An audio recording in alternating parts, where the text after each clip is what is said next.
One of the biggest medical disasters in history is the tragic story of Henrietta Lacks, and I'd like to talk about it because her legacy needs to be remembered.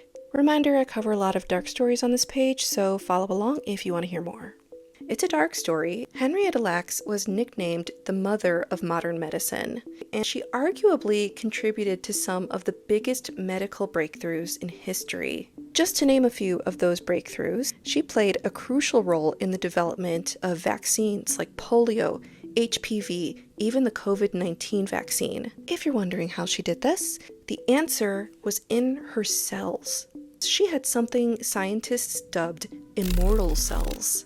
When cells are in labs, the samples usually die shortly after, but not Henrietta's. Henrietta's cells actually multiplied, and fast. Her cells practically doubled every 20 to 24 hours, and they're actually named HeLa cells, from the first two letters of her first and last name. This was a medical anomaly, but many considered it a miracle. Her HeLa cells could be used as a substitute for live humans in experimentation, which gave scientists life-changing data, which led to all of these incredible medical breakthroughs. In fact, HeLa cells are still alive today.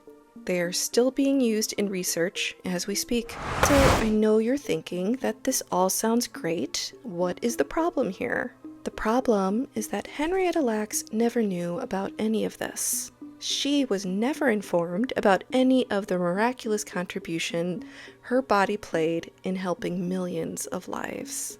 It's because this all started in 1951, when Henrietta Lacks was a wife and mother of 5 living in poverty, and she went to Johns Hopkins Hospital complaining of irregular bleeding. They discovered she had a large malignant tumor on her cervix. She began radium treatment for her cervical cancer, and a biopsy was collected of her cancer cells, where a doctor discovered the medical miracle that came from her body. Henrietta Lacks passed away on October 4th, 1951, at the age of 31, just months after her diagnosis. Another problem is that pharmaceutical companies were able to build billion-dollar industries from the use of HeLa cells, and while the world got cures, the Lacks family lived in poverty, unable to afford the very health care her cells advanced.